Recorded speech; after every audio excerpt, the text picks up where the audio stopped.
什么地方一年能过2次年？全国独一份，在莆田。你以为这儿只有医院和假鞋？其实光闹元宵，人都能闹到正月完结。今天让我带你走进一个不一样的莆田。我到莆田的时候是大年初5，对我们来说是迎财神，但对他们来说，这天叫过大年，得和30晚上一样重新来过。这是我在网上联系的一户普通的莆田人家，我没想到他们会答应，他们也没想过我真的会来。莆田的红团，对，我们过年都要做这个，这个是地瓜做的嘛，地瓜嘛。一开始大家都有些尴尬和拘谨，但还好我旁边的哥哥主动开始给我讲起了他们的习俗。历史原因嘛，那个之前不是有倭寇，就是年底的时候入侵了，就是我们这边，然后我们这边一点防备都没有，就等于是被屠杀了。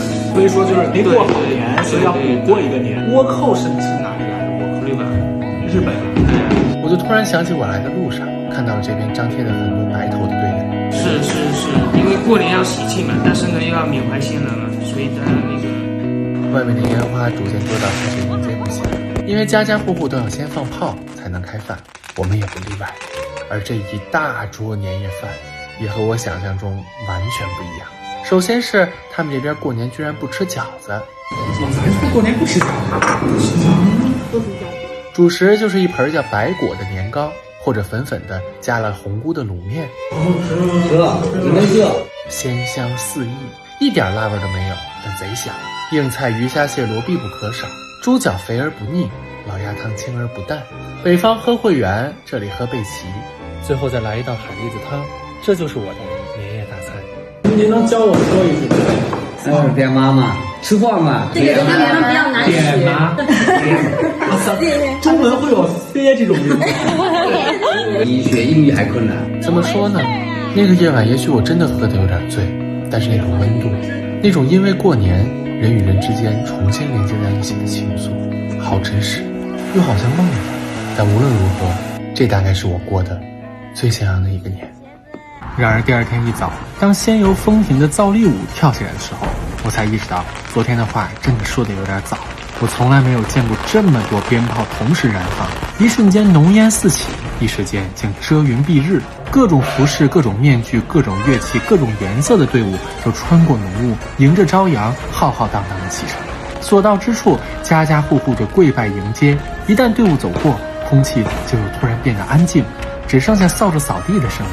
而当我来到江东村，来到那位做惊鸿舞写楼东赋的梅妃的故里，这里竟然垒着至少4-5米高的橘子塔，一直顶到房顶。而这些只是莆田无比丰富的元宵活动中的9牛1毛。直到正月29，莆田人民就上刀梯、下火海，甚至抬着轿子往海里冲。而大海也确实是莆田人民的信仰之源。坐上气渡登上南日岛，这里的山顶风景如画，这里的鲍鱼鲜嫩弹牙。而当我跟着乌泱泱的人群登上湄洲岛，登上这片妈祖诞生的土地，圣光中沐浴着的神像就这样平静地俯视着大海和他的子民。海上生明月，天涯共此时。那一刻，我好像突然明白了为什么福建人对过年、对和亲人团聚如此重视，也突然明白了这位海神娘娘为什么能成为福建人民的集体信仰。因为当我们在外面闯荡，无论我们面对什么，妈祖会保佑每一个孩子。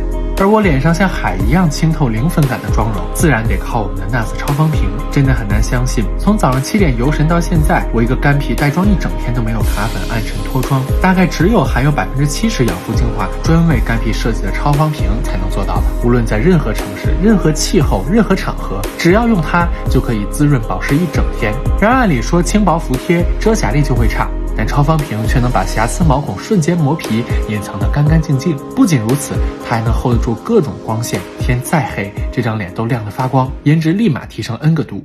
最后一天，我们原本是想把莆田的美食扫荡完，但后来发现真的吃不完。无论是在古树下面来一碗香喷喷的炝肉，配上馅料一点都不油腻的煎包，还是在老街边来一盘豆浆炒，配一碗像迷你馄饨一样的扁食和脆香的坚果，你就会发现莆田的美食真的就是把鲜咸甜做到极致。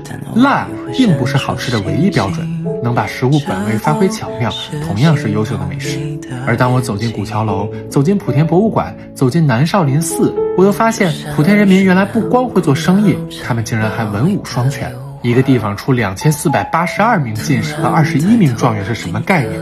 如果说这里是海滨邹鲁沦陷民邦，那为什么这里同时还能是南拳的发源地，能与北少林寺并称南拳北腿？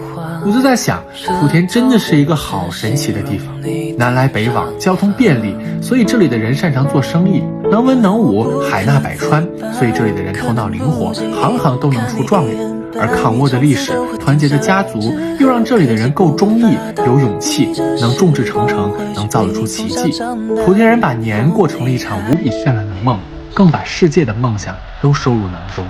来莆田吧，一个这辈子一定要来一次。